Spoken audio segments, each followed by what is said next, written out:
forgot all about my TV.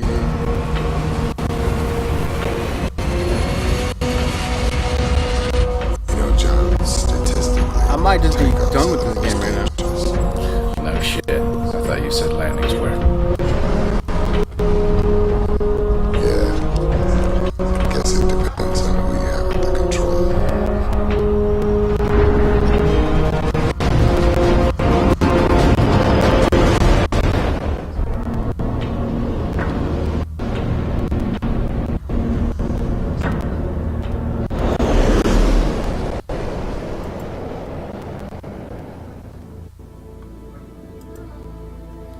Oh shit, I'm done with the game. You know, recently I've been playing games and then I stop like 10 minutes before the game is over. Alright, hold up real quick.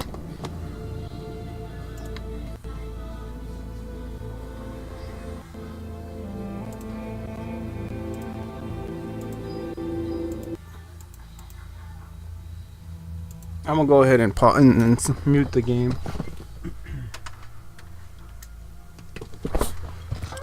Alright, look, so yeah, basically you could see me well. I've always wanted to beat this game, honestly. I have it on the original Xbox, but I never did finish because I never started playing it like on the old school TVs. So I noticed that when I play my Xbox games now on my like LCD, the games kind of look uglier for some reason. And then I looked it up, and it turns out I think that from the little that I did look up, I didn't look up a bunch. I could be wrong. It could just be my upscaler. I have an upscaler that upscales all my old shit to 1080p or 720. It could be that. But it turns out that like some games, like old formats, basically, old formats will look shitty as fuck on new TVs because new TVs are kind of like fit to display like really good high definition quality.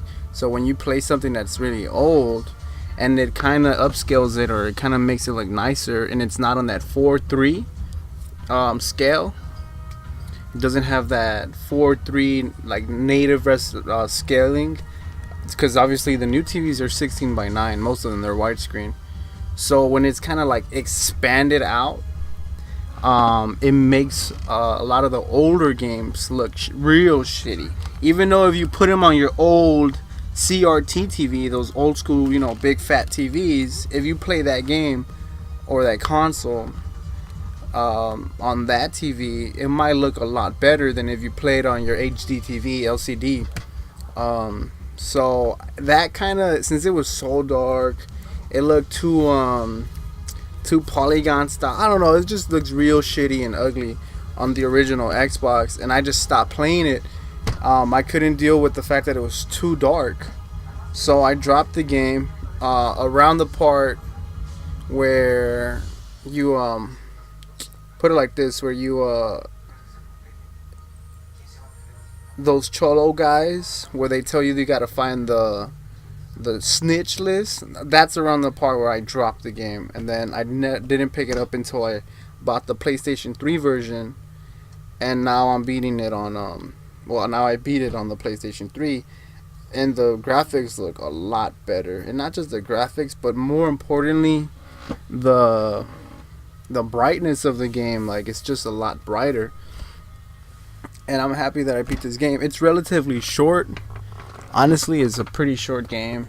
It's not that long, but it's actually not one of those short games that it sucks. Like, it was actually really good. I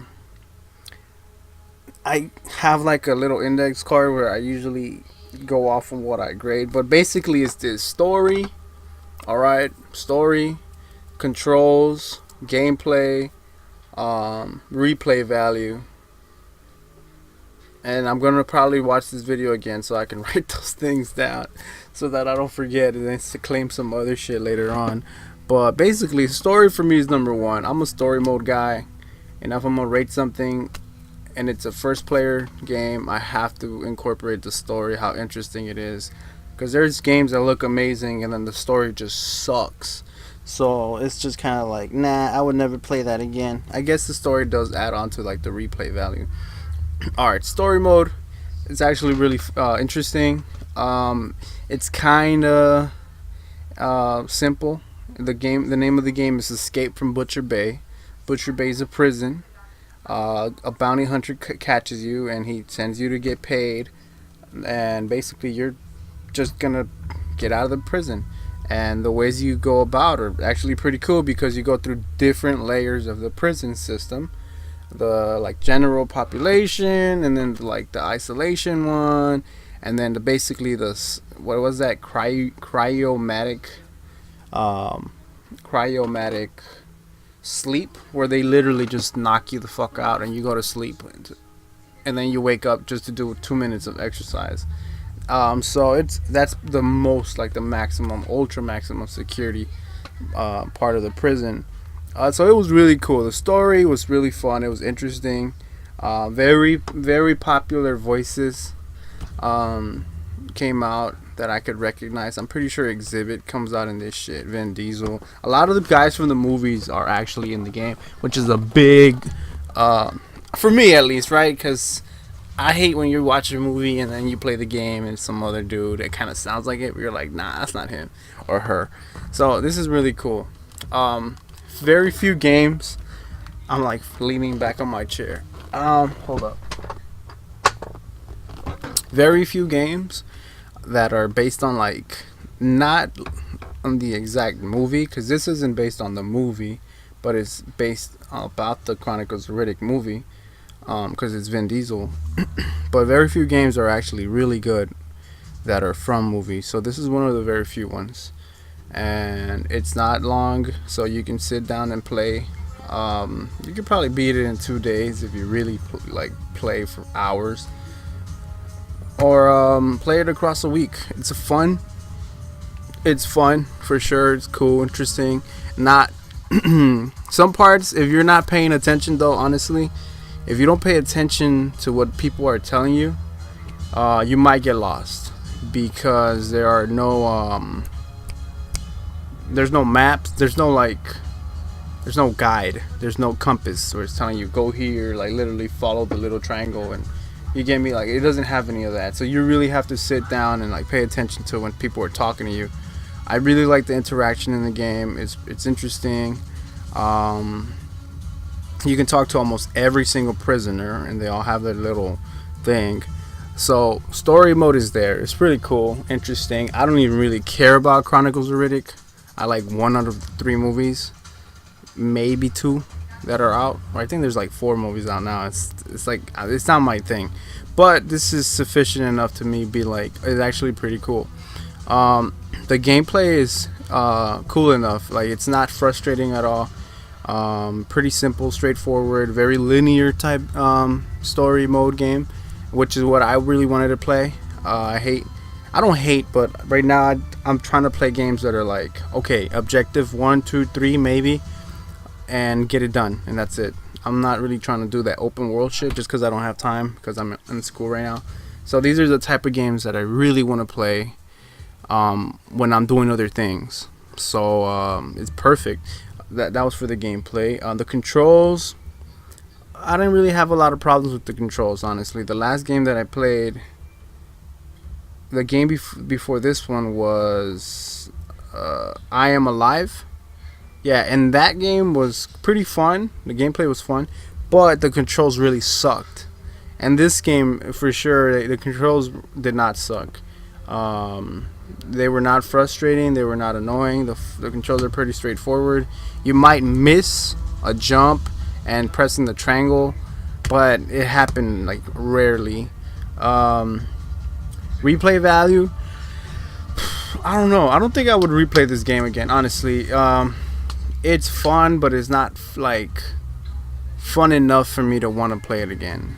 I feel like the weapons, they didn't have enough guns.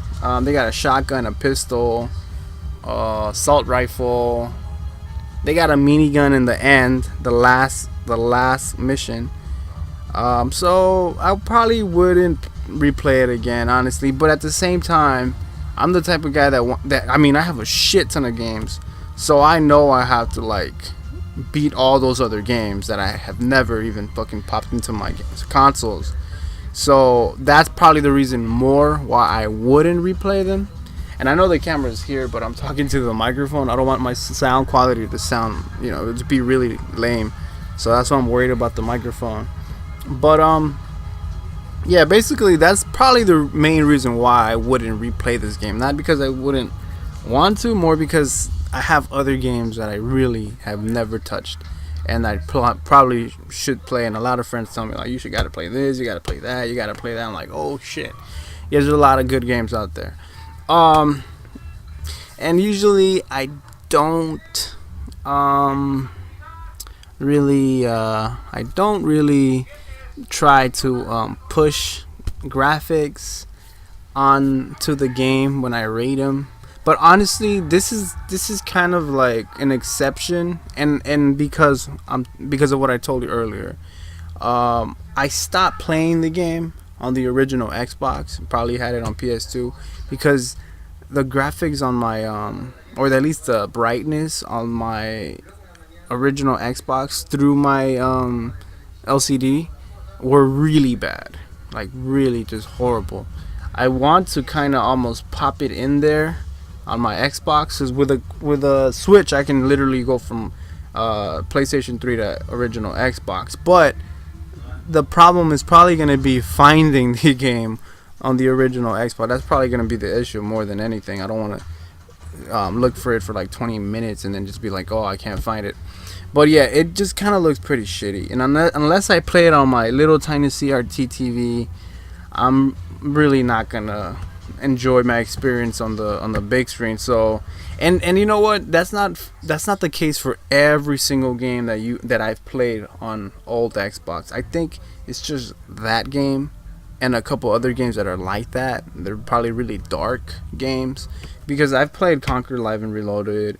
What else was I also? I played Fatal Frame. I'm playing that, and the graphics don't really like the graphics on that. Those graphics on newer TVs don't really show any wear and tear. So I'm thinking it's just that game. But like I said, this is an exception because I did have to buy the PlayStation 3 version, which this is a PlayStation 3 version. What I really recommend it, because you can probably get this. See, I'm not. This is an old game. I'm rating this for like collectors and shit, and people that want to go to the flea markets and pick this shit up for maybe $5-10. And I don't want you to just pick that shit up because it's cheap. Okay, it's okay if it's $1. Any game, I guess, can be worth $1. Some games actually are not worth $1. Never mind. But this game, you can find it around playing $5-10. I think I got this for $10. But get the PlayStation 3 version.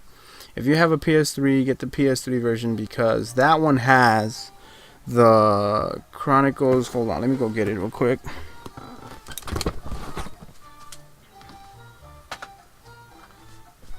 Oh, really what it is the Chronicles of Riddick, Assault on Dark Athena.